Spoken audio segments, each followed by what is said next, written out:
The night sky is a canvas of black velvet, pricked by a million distant stars. But down below, one star is moving way too fast. It's a cargo plane, a metal beast tearing through the atmosphere at 600 miles per hour. And it's been hijacked. Inside, the air is thick with tension, a cocktail of jet fuel and fear. The regular crew is bound, silenced. At the controls sits a shadowy figure known only as the Saboteur, their intentions as dark as the abyss below. That they've made one critical miscalculation. They're not alone. High above the hijacked plane, a smaller, stealthier aircraft matches its speed. The rear ramp lowers, revealing a lone figure silhouetted against the moonlight. This is Officer Jax. He's not a man of brute force. He's a strategist, a ghost. He takes a deep breath of the freezing, thin air, adjusts his high-tech goggles, and leaps. He's a human bullet, plummeting towards the cargo plane. His descent is silent, controlled.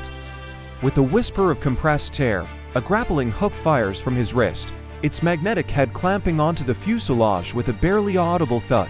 He swings, landing softly on the plane's back like a cat. No alarms, no nose. The infiltration has begun.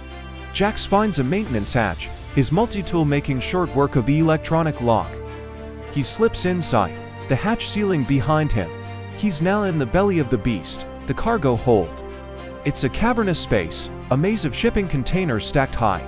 The only light comes from emergency strips on the floor, casting long, dancing shadows. It's quiet, too quiet. Jax knows this is a trap. The Saboteur is expecting a frontal assault, a SWAT team.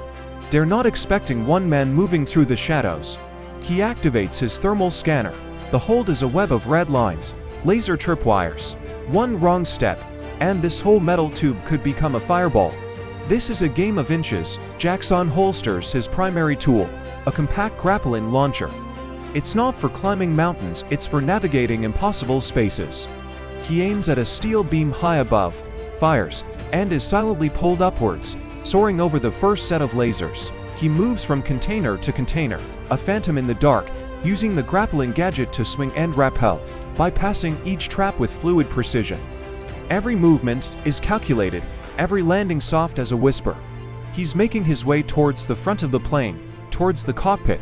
As he lands on a large wooden crate, he hears something, a faint scoff.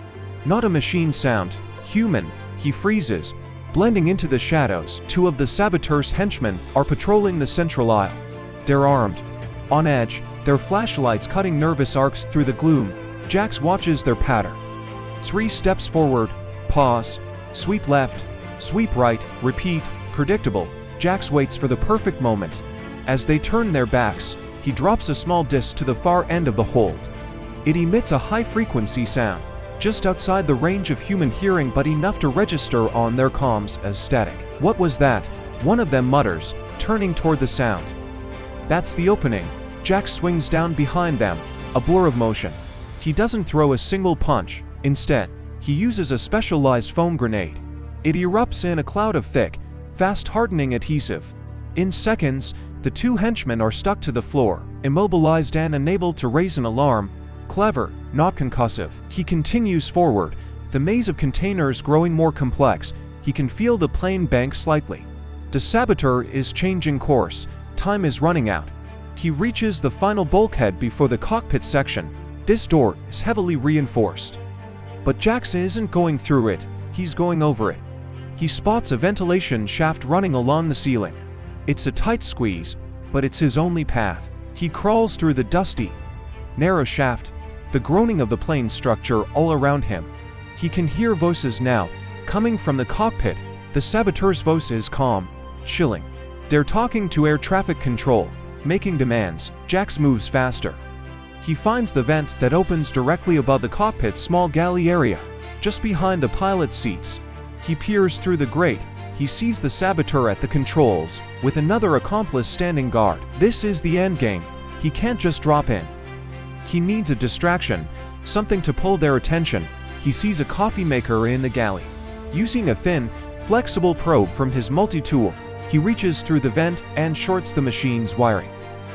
Sparks fly, and the coffee maker begins to smoke, setting off a shrill, localized fire alarm.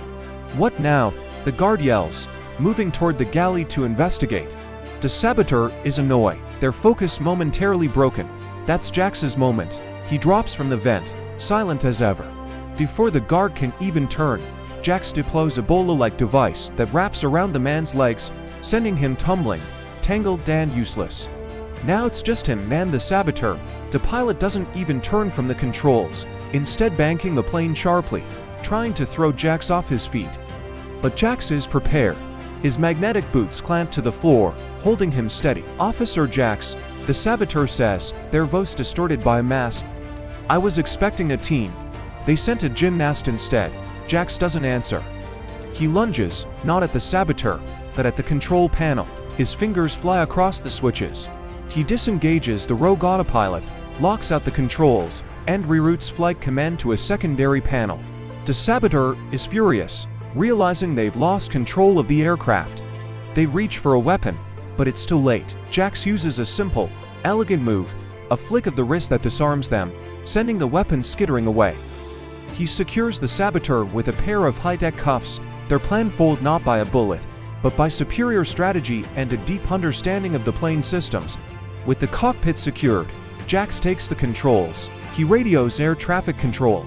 This is Officer Jax.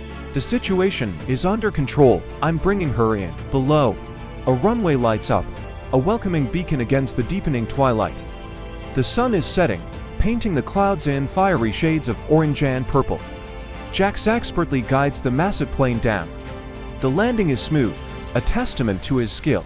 As the wheels kiss the tarmac, emergency vehicles surround the aircraft, their lights flashing in the dusk.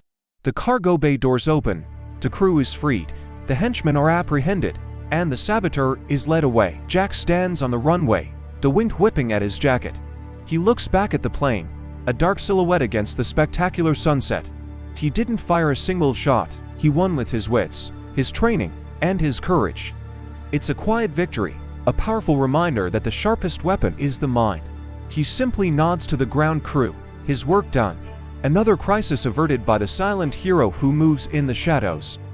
Thank you so much for joining me on this thrilling ride. If you love stories of heroism and clever tactics, make sure to hit that like button and subscribe for more adventures.